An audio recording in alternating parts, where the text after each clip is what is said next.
শেখ হাসিনা সরকার বারবার দরকার, হ্যাঁ সারা এই দেশ উদ্ধার করতে পারবো না। এই সারা এই দেশ উদ্ধার করতে পারবো না। হ্যাঁ রাখবো, হ্যাঁ এই জনগণের কাছে নিরাপত্তা, হ্যাঁ কাছে জনগণ নিরাপত্তা, হ্যাঁ কাছে জনগণ ভালো থাকে, এই জনগণের খাদ্য মিটে এরায়, আমাকে অন্য কোনো সরকার লাগবো না। ষড়যন্ত্র কইরা হাদিরা মারছো জামাত করে ক্ষমতায় আনন্দের লেখা জনগণ সব জানে। শেখ হাসিনার আওয়ামী লীগকেও নির্বাচন করতে দিতে হইব, জনগণের ম্যান্ডেটে যে আইব সেই হইব। 7 লক্ষ মানুষের মাঝে 2 লক্ষ মা বোনের ইজ্জত আছে। হ্যাঁ করে নির্বাচন করতে এই দেশে অধিকার দিছে কে? আমরা দিছি। হ্যাঁ করে এই দেশে নির্বাচন করতে অধিকার দিছে কে?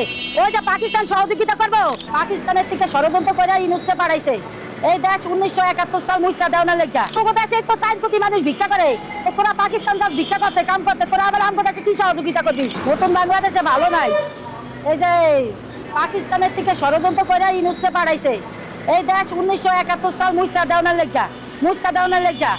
হ্যাঁ কয়দিন আগে যে পাকিস্তানের একটা লোক কইছে কি যে ইন্ডিয়া যদি বাংলাদেশের লোকের যুদ্ধ করে তাহলে এরা সহযোগিতা করবো। এরা 1971 সালে কি সহযোগিতা করছে এটা আমাকে মনে নাই, আমাকে মা বাবার মনে নাই, আমাকে দাদা দাদি তো মনে নাই, এদিকে আমরা ভুলে গেছি। এই ইতিহাসের তো অন্তরি বুঝতে পারি না। এখানে আবার এরা কি সহযোগিতা করবো? আমগো লাগে ইন্ডিয়ার লোকের কিছু হয় না, আমগো সহযোগিতা করা লাগবে না ভাই। আমরা আমগো বাংলাদেশে ভালো আছি, তোরা আমগো দেশ নিয়ে মাথা কামাইস না। তোরা আমগো দেশের ভিতর চোখ দিলে আমগো দেশে গন্ডগোল বাঁচবো। তোরা তোকে চিন্তা কর, আমাকে চিন্তা তোকে করা লাগবো না। আর তোকে দেশে তো 4 কোটি মানুষ ভিক্ষা করে, তোরা পাকিস্তান ভিক্ষা করতে কাম করতে, তোরা আবার আমগো দেশে কি সহযোগিতা করবি? তোরা 1971 সালের আগে আমগো দেশের গম আটা চাল ভালো ভালো খাওয়া নিত, সব পাকিস্তান লইয়া দিত। আমগো দেশে পচা আটা পচা চাউল এটি রাখা দিয়া দিত। আমগো দাদা দাদির কাছে শুনছি না, তাহলে এনে আবার কি ওরা স্বাধীন কি আমগো সহযোগিতা করবো? অগদাচে তো খাওয়ার নাই। এটি হচ্ছে পাকিস্তানের ষড়যন্ত্র। ইনুসে বাড়াইছে, ইনুসে 1971 সাল মুইসা দিয়া এটা পশ্চিম পাকিস্তান আবার বানাইতে চায়। এখন আমরা এই মুহূর্ত থেকে এই শেখ হাসিনা সরকার বারবার দরকার, হ্যাঁ সারা এই দেশ উদ্ধার করতে পারবো না। এই সারা এই দেশ উদ্ধার করতে পারবো না। হ্যাঁ লাগবো, হ্যাঁ এই জনগণের কাছে নিরাপত্তা, হ্যাঁ কাছে জনগণ নিরাপত্তা, হ্যাঁ কাছে জনগণ ভালো থাকে, হ্যাঁ জনগণের খাদ্য মিটে এরায়, আমাকে অন্য কোনো সরকার লাগবো না। আমরা এটা মানি না। নির্বাচন করতে দিতে হইব, বিএনপিরও নির্বাচন করতে দিতে হইব, শেখ হাসিনার আওয়ামী লীগকেও নির্বাচন করতে দিতে হইব, জনগণের ম্যান্ডেটে যে আইব সেই হইব। কোন পার্টির নির্বাচন করতে দিতে হইব। বিএনপি আওয়ামী লীগ 71-এর অংশ, হ্যাঁ করে সারা নির্বাচন হইব কেমন? যারা 71-এর বিরোধিতা, যারা 71-এর বিরোধিতা, যারা 1971 সালে আগে মা বোনরা ইজ্জত মাসে, মা বোনরা মাসে, হাজার হাজার মানুষ মাসে, লক্ষ লক্ষ মানুষ মাসে, হ্যাঁ 7 লক্ষ মানুষের মাসে, 2 লক্ষ মা বোনের ইজ্জত মাসে। হ্যাঁ করে নির্বাচন করতে এই দেশে অধিকার দিচ্ছে কে? আমরা দিছি, আমরা দেই নাই। এই দেশে আওয়ামী লীগ বিএনপি এই 2টা দল নির্বাচন করবো, জনগণের ম্যান্ডেটে যে আইব হ্যাঁ হইব। আমরা অন্য কোনো করে দেখতে চাই না। হ্যাঁ করে এই দেশে নির্বাচন করতে অধিকার দিচ্ছে কে? ওই যে পাকিস্তান সহযোগিতা করবো, লাগবো না সহযোগিতা। আমরা 18 কোটি মানুষ ওই যথেষ্ট সহযোগিতা। আমরা আমগুলোকে ইন্ডিয়ার লোকে কিছু হয় নাই। আর হাসপাত পায় ইন্ডিয়ার লোকে এই কি কি ইন্ডিয়ার লোকে যুদ্ধ করবো? হাসনাত তুমি ইন্ডিয়ার বর্ডারে যে যুদ্ধ করো, আমরা যুদ্ধ করবো না। আমাকে ইন্ডিয়া 1971 সালের কথা মনে আছে, আমাকে দেখছেন কি তো আসনাত করে ঠিক আছে। তুমি তো যাবে হেলিকপ্টার উঠে বিদেশে পাকিস্তান, বাঙালি তুমি বাঙালি কই থাকবো? আমাকে দেশের লাগে তোমরা গন্ডগোল বাঁধাও না। তোমরা তো পাকিস্তানের টাকা খাইছো, ইংরেজের টাকা খাইছো, আমরা খাই না। আমরা সাধারণ মানুষ দিন আনি দিন খাই। আমাকে দেশে গন্ডগোল বাধাই বাধা তোমরা, তোমরা যদি গন্ডগোল তোমরা করো তাহলে তোমরা ইন্ডিয়ার বর্ডারে যায় করো। তোমরা ষড়যন্ত্র করে হাদিরা মারছো জামাত করে ক্ষমতায় আনন্দের লেখা, জনগণ সব জানে, জনগণ সব জানে। অর্থাৎ আমরা সাধারণ মানুষ আমরা সব বুঝি। ভাত এক পাতিল ভাত রাখলে টিপটা নামাই, আটে বা নামাই না। তাড়াতাড়ি হাদির বিচার করো, উপদেশটা হাদির বিচার করো। কোনে আছে এই গুন্ডা, এই ঢাকায় কোনে আছে এটি বাইর করে তারপরে হাদির বিচার করুক। ও চুরি ডাকাতি করছে, লুটপাট করছে, ও কয়া দিছে করে মারছে, ও কয়া দিছে করে ষড়যন্ত্র করে মারছে। তোমাকে বলি হয়ে গেছে না? আর তোমরা মিথ্যা মিথ্যা কথা কও। বাংলাদেশের তফসিল ঘোষণা করেছেন এবং সেই তফসিলে হাস্যকর নির্লজ্জতা দেখেছি আমি। এত নির্লজ্জতা দেখি নাই। জামাত আনন্দ মিছিল করেছে। বাংলার মাটিতে এইগুলো বরদাস্ত করা হবে না, এমন বক্তব্য দিত মনে হয়তো যেন বাংলাদেশ উল্টাই ফেলাইছে। এই সেই চরমনাইয়ের আমির, এই জামাতের আমির, নায়েবে আমির, ওই যে মাসুদ যে ভালো হয় না, সেও চিল্লাই বলছে যে করতে দেওয়া হবে না। ওরা তো কখন সামাল কখন বেসামাল, এই সকালে সন্ধ্যায় এরশাদের চাইতে খারাপ চরিত্র হয়ে গেছে। বাংলাদেশের তফসিল ঘোষণা করেছেন এবং সেই তফসিলে হাস্যকর নির্লজ্জতা দেখেছি আমি। এত নির্লজ্জতা দেখি নাই। জামাত আনন্দ মিছিল করেছে, অথচ এই বাংলার মাটিতে যারা ইসলামের কথা বলে, যারা বলে যে আমাদের মুখের কথার দলিল সমান, ওনারা মিথ্যাচার করে না, ওনারা কোনো যুক্তি থেকে সরে যায় না, ন্যায় প্রতিষ্ঠা করে। আগে একবার বলতো যে শেখ হাসিনার বিচার ছাড়া বাংলার মাটিতে নির্বাচন না, এরপর বলছে সংস্কার ছাড়া বাংলার মাটিতে নির্বাচন না, এরপর বলেছে পিআর পদ্ধতি ছাড়া বাংলাদেশে কোনো নির্বাচন হবে না, এরপর বলছে গণভোট আগে ছাড়া কোনো নির্বাচন বাংলার মাটিতে করতে দেওয়া হবে না। এরা কারা? ওই যে 8 দল এবং পাশাপাশি সার্জিত আছে। এমন বক্তব্য দিত মনে হইতো যেন বাংলাদেশ উল্টাই ফেলাইছে। এই সেই চরমনায়ের আমির, এই জামাতের আমির, নায়েবে আমির, ওই যে মাসুদ যে ভালো হয় না, সেও চিল্লাই বলছে যে করতে দেওয়া হবে না। এখন আবার তারাই স্বাগতম জানাইছে, শুভেচ্ছা জানাইছে, আনন্দ মিছিল করতেছে। আর আমাদের মহাসচিব বলছে যে আপনার ইনশাল্লাহ আমরা খুশি হয়েছি, মোটামুটি আমরা সন্তুষ্ট। এখন আপনাদের প্রশ্ন যে সবাই আনন্দ মিছিল করতেছে, আর কেন মহাসচিব বলল যে আমরা মোটামুটি খুশি হয়েছি? এই জন্য বলছে মোটামুটি খুশি, কারণ ওরা তো কখন সামাল কখন বেসামাল, এই সকালে সন্ধ্যায় এরশাদের চাইতে খারাপ চরিত্র হয়ে গেছে। আমরা যেটা বলি সেইটা করি, সেইটাই থাকি। আপনারা জানেন যে গতকালকে জামাতের দাঁড়িপাল্লার একজন প্রার্থী ডক্টর ফয়জুল, এও বিএনপির লঙ্গির তলে ছিল। আমি 17 সাল থেকে আমি ফেস দ্য পিপল যে কোনো টকশোতে গেলে বলতাম যে সে জামাত করে না, ওনাকেও বলতাম আপনি কোনো প্রতিবাদ করতো না। এখন আসলে সে জামাত করতো, আমি বলছি বিএনপি করতো না, সরি বিএনপি করতো না, জামাত করে। এখন তার বাসায় কালকে দেখলাম যে বরিশালের ডিআইজি ওনার ওই জালকাঠির এসপি ডিসি তার বাসায় যাই খাওয়া দাওয়া করতেছে। আমি এখানেই হচ্ছে আমাদের যে মহাসচিব বলছে যে আমরা মোটামুটি খুশি। কেন বলেছে? যে নির্বাচন হওয়া পর্যন্ত কি সেটাও তো দেখতে হবে।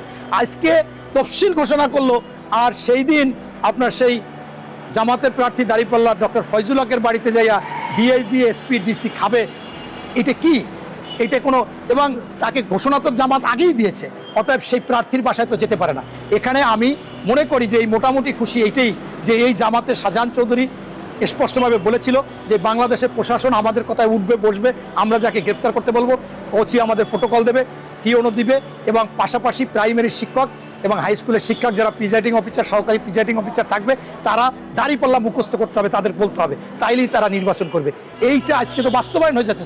প্রশাসন তো তাদের, এই প্রশাসনে প্রথমেই এখন বাংলাদেশ সরকারের স্পষ্টভাবে তাদের এই ডিআইজি এসপি এবং ডিসিকে সাসপেন্ড করতে হবে, চাকরিচ্যুত করতে হবে, এবং বাংলার মাটিতে এইগুলো বরদাস্ত করা হবে না। এই জন্যই মহাসচিব বলছে যে নির্বাচনের তফসিল ঘোষণা হয়েছে এবং আমরা মোটামুটি খুশি।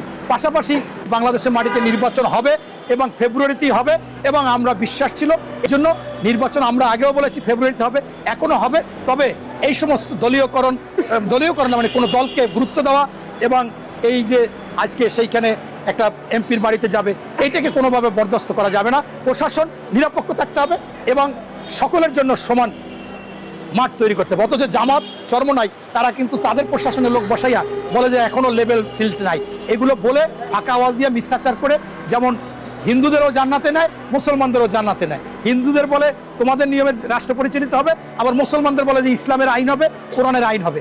অর্থাৎ একটা ধাপ্পাবাজ, মিথ্যাচার, প্রতারণা। সোজা কথা হচ্ছে এদের এক হাত থাকে ভোটারদের পায়ে, আর এক হাত গলায়। ওনারা অসুবিধায় পাও ধরিয়ে নিবে, আর যদি সুবিধা হয় গলা টিপে মারিয়েও ফেলাইতে পারবে। হাসিনা খারাপ না, দলের মানুষ খারাপ হইতে পারে, কিন্তু হাসিনা তো খারাপ না। যে খারাপ হারে খুঁজা শাস্তি দাও। আমরা 71-এর পক্ষে 71, যদি কেউ ছুরি ধরে ওই 71-এর পক্ষেই থাকি। জামার যদি একটা গুটি চাল দিয়া এই বাংলাদেশটা আবার 200 বছরের পিছনে নামাইয়া দিল। হাসিনা তো খারাপ না, হাসিনা চাইছে এই বাংলাদেশটার বাপের আশা পূর্ণ করতে, এই সোনার বাংলা করতে চাইছে। এই সোনার বাংলা করছে, এখন পাকিস্তানে গো সহ্য হইতাছে না। সোনার বাংলা কইরা হলাইতাছে, বাংলাদেশ আগাইতাছে, বিশ্বের দরবারে পৌঁছাইতাছে, এই হাগো সহ্য হয় না। পাকিস্তানেরা দিছে একটা গুটি চাই, এই যে জামাত গদিয়া। হাসিনা খারাপ না, দলের মানুষ খারাপ হইতে পারে, কিন্তু হাসিনা তো খারাপ না। যে খারাপ হারে খুঁজা শাস্তি দাও, যে খারাপ, কিন্তু হাসিনা তো খারাপ না। হাসিনা চাইছে এই বাংলাদেশটার বাপের আশা পূর্ণ করতে, এই সোনার বাংলা করতে চাইছে। এই সোনার বাংলা করছে, এখন পাকিস্তানে গো সহ্য হইতাছে না। সোনার বাংলা কইরা হলাইতাছে, বাংলাদেশ আগাইতাছে, বিশ্বের দরবারে পৌঁছাইতাছে, এই হাগো সহ্য হয় না। পাকিস্তানেরা দিছে একটা গুটি চাই, এই যে জামাত গদিয়া একটা গুটি চাই দিয়া এই বাংলাদেশটা আবার 200 বছরের পিছে নামাইয়া দিল, আবার পিছে নামাইয়া দিল 200 বছরের। এই যে আগে কিন্তু সেনাবাহিনী, নৌবাহিনী, মেজর, জেনারেল, আরো অনেক কি আছে, আমি তো এত কিছু নামও কইতে পারি না, আমি একজন সাধারণ মানুষ। এটি এই দেশে হইতে দিত না পাকিস্তানিরা ওই গোলাম বানায় রাখতো, বুঝছো, মূর্খ বানায় রাখতো, বানাইতো হ্যাঁ গো দেশের মানুষের। আর্মি, বিডিআর, সেনাবাহিনী, নৌবাহিনী, অফিসার, শিক্ষার উন্নয়ন, এটি পাকিস্তানিরা এই দেশে হইতে দিত না, এটি পাকিস্তানি গো বানাইতো। বুঝছো, পাকিস্তানের মানুষেরা বানাইতো, পাকিস্তান দেশে বানাইতো, কিন্তু এই দেশের মানুষেরা হইতে দিত না। এখন এই শেখের মাইয়া আয়া এই দেশ সুশিক্ষিত করে হয়েছে, শিক্ষার উন্নয়ন বাড়ে হয়েছে। আর এই দেশ সেনাবাহিনী, নৌবাহিনী, বিডিআর, আর্মি, সবকিছু এই দেশের মানুষ হইতে আছে, মাতালা হইতে আছে। পাকিস্তানি কো সহ্য হয় না। এই নুসরে দিয়া দিছে গুটি চাল, এই দেশ আবার এই মূর্খ জাতি রাখবো, আর ভিক্ষার পথে নামাইয়া দিব, আর এই দেশে আবার এই পাকিস্তানিরা আবার গোলাম বানায় রাখবো। এই হচ্ছে পাকিস্তানের চক্রান্ত। আর ইউনূস এই পাকিস্তানের চক্রান্ত হুন্না করে আসছে। আমরা ওই যে 2 টাকা দিয়ে কিনা নিবো, ওই জয় বাংলা কইবা, একটু পরে ধানের শীষ কইবা, একটু পরে জামাত কইবা, ওটি গোষ্ঠী কি যাই। আমরা 71-এর পক্ষে 71, যদি কেউ ছুরি ধরে ওই 71-এর পক্ষেই থাকি, কেউ আমার কিছু করতে পারবো না। আর যদি করে তার উপরে আল্লাহর গজব না দিল, বিনা দোষে বিনা গাইবে, আল্লাহরে কেউ চিনতে পারে না। কর্মীর উপরে ঘরে ঘরে ঘরে ঘরে ইয়া হয়েছে, নির্যাতন হয়েছে। এরপরে যে 2008-এ যেন ক্ষমতায় আইছে, আহার পরে ওই যে আগে পেছনে যে নেতা কর্মীর উপরে নির্যাতন করছে, ওই এখন আবার হ্যাঁ আমাদের ক্ষমতা আইছে, তাহলে অদল বদল করতে হইব না। এটা আজকে আমার কাছে আপনার এই যে আনে দেন, সাধারণ মানুষ একজনে ওই যে এখন নাম নিতে পারে না। যেমন স্বাধীন বাংলাদেশ, যেমন আমরা 71-এ বিশ্বাস করি, যেমন আমরা নাম নিতে পারি না, নাম নিলে গ্রেপ্তার হয়ে যাবো। আমার কোনে অপকর্ম আছে, কোনে আমার খারাপ কি আছে, কোনে আমি মাথায় বাড়ি দিছি, কোনে কারে মাথায় বাড়ি দিছি, সেইটা তদন্ত করে তার বিরুদ্ধে আইনের ব্যবস্থা নিব। কিন্তু 71-এর পক্ষে থাকলেই কি আসামি হয়ে যাইব? এটা তো ঠিক না। তাহলে মানুষ কিভাবে বাঁচবো?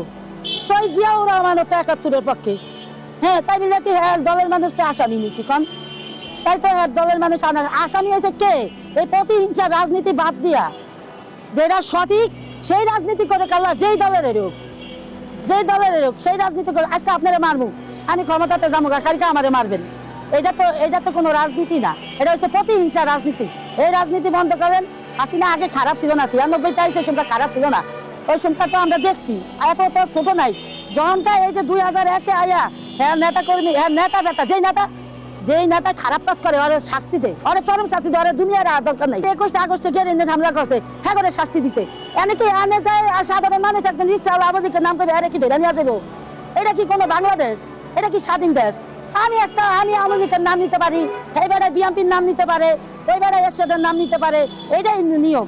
কিন্তু ওর পেছনে কি আছে, খারাপ কাজ কি আছে, কারো মাথায় বাড়ি দিছিনি, কারোরে মারছে নাকি, দুর্নীতি করছে নাকি, কারো উপরে অস্ত্র চালাইছে নাকি, এটা যাচাই বাছাই করে তা করে শাস্তি দেব। চিন্তা দেয় না, তা করে খুঁজে শাস্তি দেব। আমাকে তোর মাইকের তো শাস্তি দেওয়ার লাভ নেই। এই যে রিক্সাওয়ালা নাম নিতে পারে না, হ্যাঁ মেয়ে খুঁজবো, এটা তো কোনো কথা না। যারা এটি করছে তা করে দেখ শাস্তি, আমরা এর পক্ষে আছি, ঠিক না? আমরা এটা পক্ষে আছি। আমরা আমাদের ভালো জানি দেখা একজনের খারাপ কাজ করবো, আমরা কি তার পক্ষে থাকবো নাকি? কেউ তো আমার ভাই হইতে পারে, আমার বোন হইতে পারে, আমার আত্মীয় হইতে পারে, কি ভাই আমার আত্মীয় হইতে পারে, আমরা এর পক্ষে নাই। আর এই হ্যাঁ সোনার বাংলা করতে চাইছে, করতে দেয় নাই। আমি এই কথাটা আমার গুরুত্বপূর্ণ, বুঝছেন?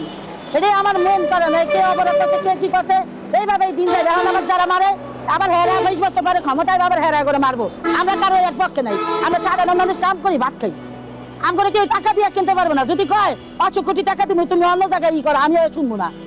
আমার চোখ দিয়ে যেটা দেখবো আমি ওইটা বিশ্বাস করি। এইভাবে চলতে চলতে আর কি হবে? একদিন হয়তো বা আমরা এইভাবে চলতে চলতে আমগো গরিবের মৃত্যু হয়ে যাবে, এছাড়া আর কিছু নেই। এই দেশের এই অবস্থাতে আমরা অনেক সমস্যাতে আছি। আমরা পারতেছি না নিজে খাওয়া দাওয়া করতে, ভালো মতো সন্তানদেরকে লেখাপড়া করাতে। ভাত কেমন খাবো ভাই? করলাম তো 50 টাকা মারছি। এখন ভাত খেতে গেলে আমার ম্যাক্সিমাম 70 টাকা লাগবে বা 60 টাকা লাগবে, নিম্ন হলেও 50 টাকা। আমাদের ইনকাম নাই, আমরা গরিব মানুষ, ঢাকা শহরে ঘর ভাড়া দিয়েও থাকতে পারি না। আমি কি বলতেছিলাম যে এই যেমন আজকে ঢাকা শহর ছুটি, 3 দিন ছুটি পাওয়াতে অনেক মানুষ দেশে চলে গেছে, আর অনেক মানুষ আবার এই অন্য জায়গায় চলে গেছে, অনেক জায়গায় চলে গেছে। যাওয়াতে ঢাকা শহরে কোনো লোকজন নাই, আমাদের ইনকাম নাই, আমরা গরিব মানুষ, ঢাকা শহরে ঘর ভাড়া দিয়েও থাকতে পারি না। একটা রিক্সার জমা দিতে হয় 500 টাকা, তারপরে আবার আমাদের 500 টাকা জমা দিয়ে ঘরে নিয়ে যেতে হয়, তারপর পোলা বান্ধবদের খাওয়াতে হয়। আমি ভাই ম্যাক্সিমাম আমি বের হয়েছি 1টার পর মানে জোহরের নামাজ পড়ে বের হয়েছি আর কি। বের হওয়ার পরে শুধু 50 টাকা মাইরা আমি 30 টাকার ফুচকা খায় আমি এখানে আসলাম, ঠিক আছে? দেখি আর কোনো ক্যাব পাওয়া যায় কিনা। তাহলে কোন আমি এই রিক্সার জমাটা কিভাবে দেবো, আমার সংসারটা কিভাবে চালাবো? আমরা ভাই আসলে যারা নিম্নতম কাজ করতেছি, এই দেশের এই অবস্থাতে আমরা অনেক সমস্যাতে আছি। আমরা পারতেছি না নিজে খাওয়া দাওয়া করতে, ভালো মতো সন্তানদেরকে লেখাপড়া করাইতে। লেখাপড়া তো বাদ, এটা মানে নাই ধরতে গেলে আমাদের ভেতরে। ভালো মন্দ যে একটু খাওয়াবো এই যে শীতের কাপড় চোপড় একটু যে কিনে দেবো এইরকম অর্থটা বর্তমানে আমাদের কাছে নাই।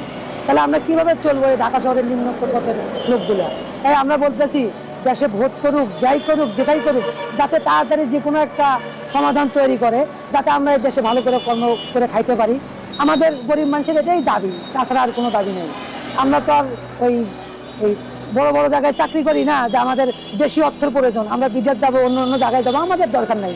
এই বাংলাদেশেই যাতে দুইটা ডাল ভাত খেয়ে আমরা গরিব মানুষরা বাঁচতে পারি, আমাদেরও যাতে যে কোনো যাতে একটা কর্মের রিস্কা চালাই আমরা, আমাদের জন্য একটা ব্যবস্থা রাখে, যাতে আমরা সরকার আসলে, যে কোনো সরকার আসলে যাতে আমাদেরকে উচ্ছেদ করে না দেয়, আমরাও যাতে ঢাকা শহরে রিস্কা চালায় খাইতে পারি, যারা যে কর্ম করে এই কর্মটা করে যাতে খাইতে পারে, এটাই দেশের যে সরকারি আসুক তার কাছে আমাদের অনুরোধ। বিশ্ববিখ্যাত একজন ব্যক্তি, সে সে দেশের মধ্যে অনেক নাম করা একজন, শান্তি নোবেল বিজয় পাওয়া একজন লোক, সে অনেক ভালো লোক আমরা জানি, কিন্তু সে সে কিভাবে করবে? সে তো একজন তত্ত্বাবধায়ক সরকার, সে করতে চাইলেও পারবে না। কেন পারবে না? বিভিন্ন দলের রাজনীতি দলগুলো তারা করতে দিবে না। কেন দিবে না? কারণ তাদেরও তো দরকার আছে যে এই দেশ চালানোর।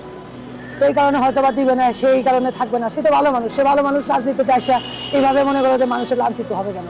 সে আসছে আমাদের ভালো করার জন্য। আর দেখেন না, আজকে মনে করেন যে বন্ধ আছে, কোনো শাহবাগের বা প্রেস ক্লাবের কোনো ইয়া নাই, কি নাই?